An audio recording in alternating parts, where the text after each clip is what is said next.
selamat datang Ibu. Silakan mengisi daftar adegan Ibu. Silakan bisa langsung duduk Ibu. Silakan Ibu. Terima kasih langsung duduk ya Ibu. Terima kasih Ibu, baru langsung duduk. Assalamualaikum warahmatullahi wabarakatuh. Waalaikumsalam warahmatullahi wabarakatuh. Syukur atas kehadiran Tuhan Yang Maha Esa, karena berkat limpahan rahmat dan hidayahnya kita berkumpul di Balai Desa Semarang ini dalam keadaan sehat walafiat. Yang pertama, saya ucapkan banyak terima kasih dan yang saya hormati Bapak Kepala Desa yang dalam hal ini telah memfasilitasi kami dari mahasiswa keperawatan Universitas Jember untuk mengadakan tentang pendidikan kesehatan. Dan nantinya kita akan menjelaskan tentang stunting pada anak. Seperti itu ya Bapak dan Ibu. Baik, agar tidak berlama-lama lagi, kita memerlukan waktu kurang lebih 30 hingga 45 menit ke depan, yang nantinya mungkin tidak terlalu lama ya Bapak dan Ibu, sehingga materi yang disampaikan benar-benar kita tangkap dan bermanfaat bagi Bapak dan Ibu semuanya. Oke. Baik, sekali lagi perkenalkan, kita dari Fakultas Keperawatan Universitas Jember, yang dalam hal ini kita hanya berempat, jadinya tidak untuk kemungkinan kita akan membawakan dengan ringkas dan poin pentingnya dari apa yang kita sampaikan. Seperti itu Pak Ibu. Baik, langsung saja, silakan mendengarkan saya. Oke baik, jadi sebelum kita memulai materinya ini, sini saya akan memberikan pretest ya Ibu untuk melihat sejauh mana sih Ibu ini sudah mengerti mengenai stunting. Nanti dijawabnya ini boleh setahunnya aja ya nggak apa-apa, karena ini masih pretest. Oke, boleh tonton di sini Ibu untuk pretestnya. Ini sini, tonton di sini Ibu untuk pretestnya.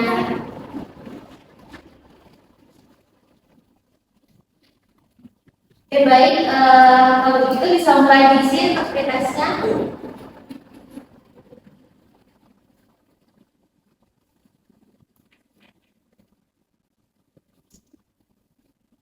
Oke, 30 detik tersisa. Silakan Ibu, Bapak Ibu. Hanya dimasukkan saja ya, jadinya sedikit pemahaman tentang Bapak Ibu tentang apa yang akan disampaikan dari kami, yaitu terkait dari stunting pada anak. Oke, sudah cukup. Silakan bisa diambil, Saudara Angel. Ini sini Ibu sudah. Ini Ibu sudah gitu. Ya kan? Oke, baik, kita masuk ke cara yang berikutnya, yaitu adalah langsung pada inti dari kegiatan pendidikan kesehatan adalah penyampaian materi yang akan disampaikan oleh dua rekan teman saya yang begitu cantik. Harap Bapak dan Ibu dapat memahami, dan nantinya silakan kita simak materi yang akan disampaikan. Silakan. Oke, Bapak Ibu, di sini kami berdua akan menyampaikan materi tentang stunting. Diharap Bapak Ibu bisa menyimak dengan seksama, G. Next. Apa sih stunting itu? Jadi stunting itu merupakan bentuk kegagalan pertumbuhan akibat akumulasi ketidakcukupan nutrisi yang berlangsung lama mulai dari kehamilan sampai usia 24 bulan. Jadi sebelumnya, apakah ibu-ibu sudah pernah mendengar mengenai stunting?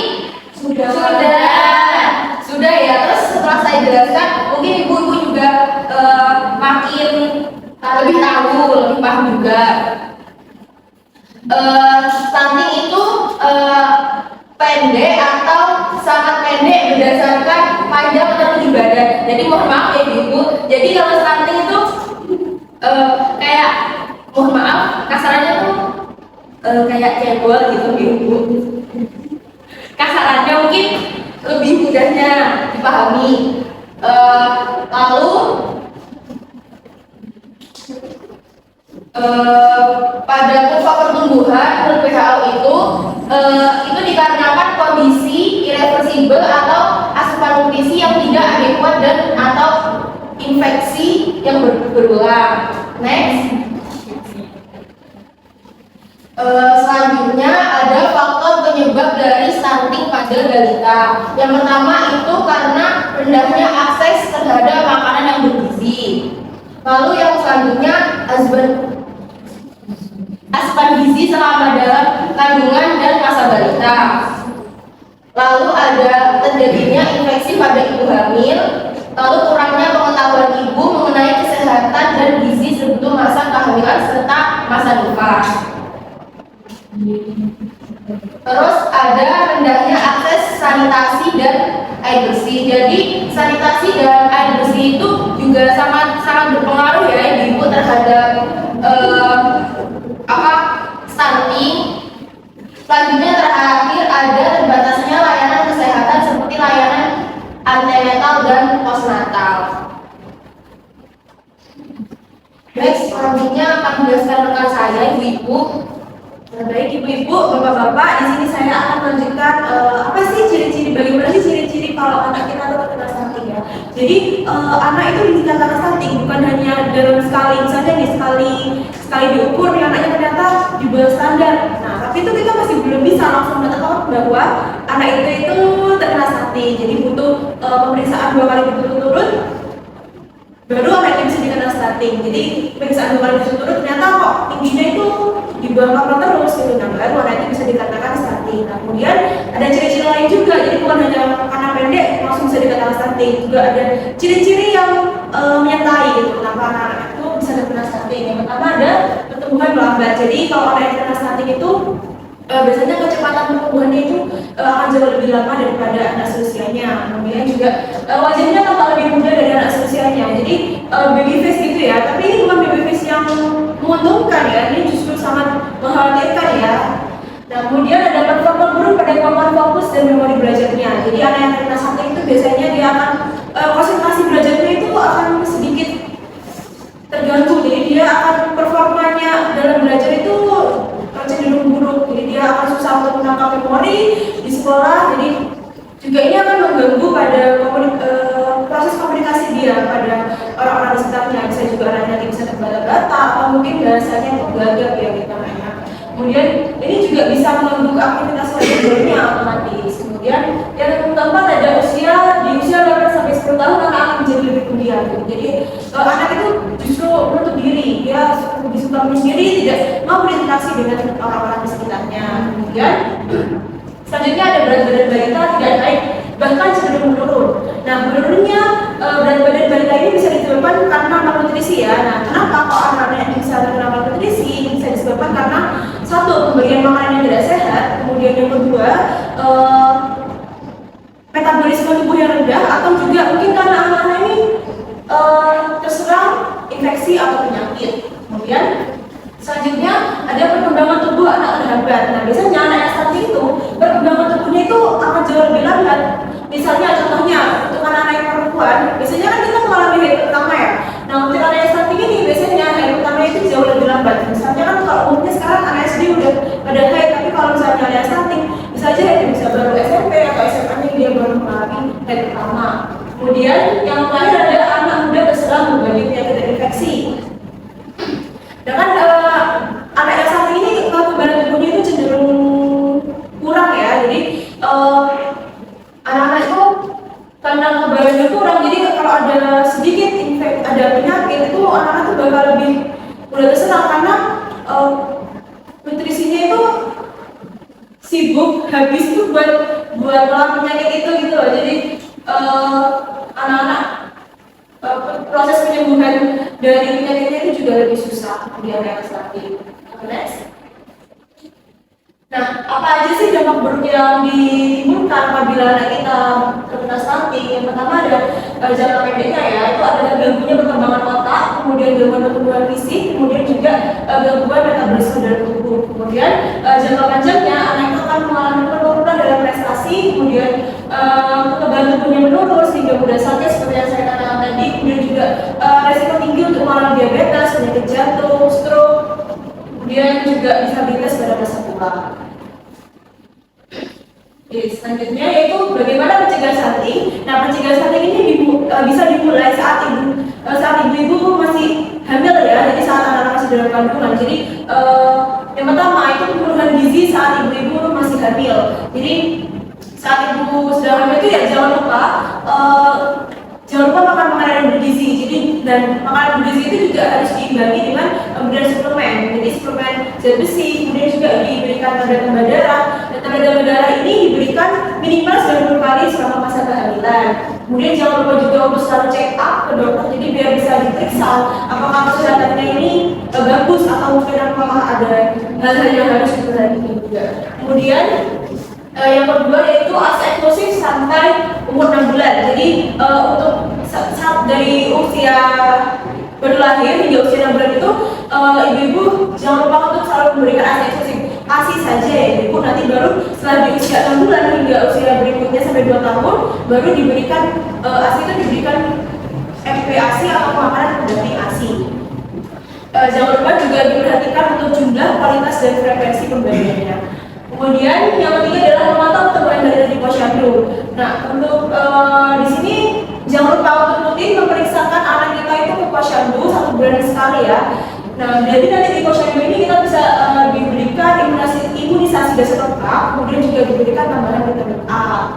Kemudian yang terakhir yaitu meningkatkan akses terhadap air bersih dan fasilitas sanitasi serta menjaga kebersihan lingkungan. Jadi seperti yang dikatakan rekan saya tadi juga, bahwa gizi saja itu nggak cukup ya buat mencegah stunting. Jadi kita juga harus memperhatikan kebersihan lingkungan, karena kalau misalnya lingkungannya nggak bersih itu otomatis kita tuh bakal gampang terkena penyakit infeksi dan gampang terkena penyakit saluran pencernaan. Nah, otomatis anak akan menjadi mudah terserang penyakit. Kemudian juga nutrisi yang dimiliki oleh anak itu justru akan berkurang ya, karena nutrisinya itu sibuk untuk melawan penyakit tadi. Akhirnya tidak ada nutrisi yang lebih cukup untuk pertumbuhan sang anak. Oke. Dari Ibu, materinya sudah cukup sekian. Ya baik, Bapak Ibu semuanya mungkin ada yang menanyakan dari penyampaian materi. Kita menyampaikan materi sangat begitu ringkas ya, jadi poin pentingnya tentang stunting pada anak apa saja. Jadinya mungkin Bapak Ibu lebih cepat memahami, gitu. Mungkin ada yang ditanyakan dari Bapak Ibu? Silakan. Ya silakan, Ibu yang pertama memakai hijab hitam, silakan bisa berdiri dan menyebutkan namanya.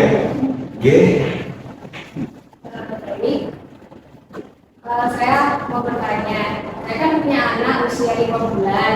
Nah itu bulan depan ini mau usia 6 bulan. Nah, kan 6 bulan kan udah masuk masa-masa MPASI kan. Nah itu apakah ada rekomendasi menu buat menu MPASI untuk 6 bulan? Sudah Ibu, cukup? Dengan Ibu siapa kamu pernah tahu? Oke, Ibu Firda, silakan dari siapa mungkin ada yang menjawab pertanyaan dari Ibu Firda? Kita di sini saya ikut mengundang teman-teman saya ya Bu untuk menjawab. Jadi beberapa menu yang bisa diberikan saat anak MPASI itu yang pertama mungkin yang saya rekomendasikan yang mengandung protein nabati dulu itu bisa dengan tahu kemudian tempe. Kan tahu sama tempe kan gampang ya Ibu dapatnya, jadi bisa jadi rekomendasi juga. Kemudian bisa dengan edamame mungkin tahu, jadi dan sejenis kacang-kacangan lainnya. Itu nanti direbus, kemudian jangan lupa dilumatkan karena kan masih MPASI pertama kali ya, jadi teksturnya harus pas. Kemudian juga yang mengandung protein hewani bisa pakai daging, kemudian ikan yang fungsinya itu bisa untuk membangun otot dan juga tulang bayi. Kemudian juga sudah boleh diberikan buah dan sayuran seperti buah tomat, kemudian alpukat, brokoli juga untuk sayurnya dan juga bayam. Sebenarnya bayi yang baru MPASI itu belum terlalu butuh untuk porsi yang besar ya, jadi porsinya itu kecil saja gitu, jadi jangan porsi yang terlalu besar. Nah kalau untuk lengkapnya lagi Ibu, apakah anaknya sudah mendaftar di posyandu ya? Nah di buku KIA yang sudah diberikan di posyandu itu sudah tercatat Ibu menu-menu yang mungkin bagus diberikan untuk anak MPASI. Sudah cukup puas Ibu Firda atas jawabannya? Oke, terima kasih Ibu Firda, sudah sangat proaktif ya. Kemudian mungkin satu pertanyaan lagi atau sudah cukup dari ibu-ibu dan bapak-bapak semuanya? Saya kira sudah cukup ya, jadinya sudah menguasai semua. Dan nampak dari raut dan mimik wajah bapak ibu semua agak berbeda-beda. Jadinya apakah anaknya ini dalam keadaan rawan atau keadaan sehat atau bahkan mengalami stunting, kita nggak tahu juga. Jadinya mungkin dari apa yang disampaikan dari teman-teman saya di depan mungkin dapat menjadi tolak ukur bagaimana anak ibu dapat sehat. Untuk selanjutnya silakan buat Kak Angel. Ya tadi karena sudah dijelaskan materinya, mungkin sudah menambah pengetahuan ibu dan bapak-bapak sekalian ya tentang stunting. Dan di sini kalian mau memberikan post test nih untuk mengetes kembali sudah sejauh apa tadi ya ibu ini mencerna materi yang sudah kita berikan. Jadi untuk post testnya bisa diisi ya ibu.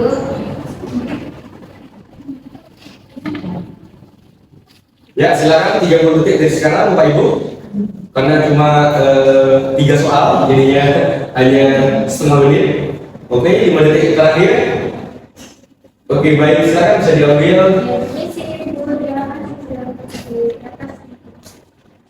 Oke, terima kasih Bapak Ibu karena sudah mengisi proses yang sudah kami berikan. Baik, tiba saatnya kita di penghujung acara. Jadinya saya dan teman-teman yang lain mengucapkan banyak-banyak terima kasih wabil khusus kepada Bapak Kepala Desa Sukarambi yang sudah memfasilitasi kami berempat untuk dapat melakukan pendidikan kesehatan di Desa Sukarambi ini. Dan terima kasih yang kedua saya sampaikan kepada Bapak dan Ibu yang sudah meluangkan waktu yang dapat hadir untuk mendengarkan tentang pendidikan kesehatan terkait stunting pada anak.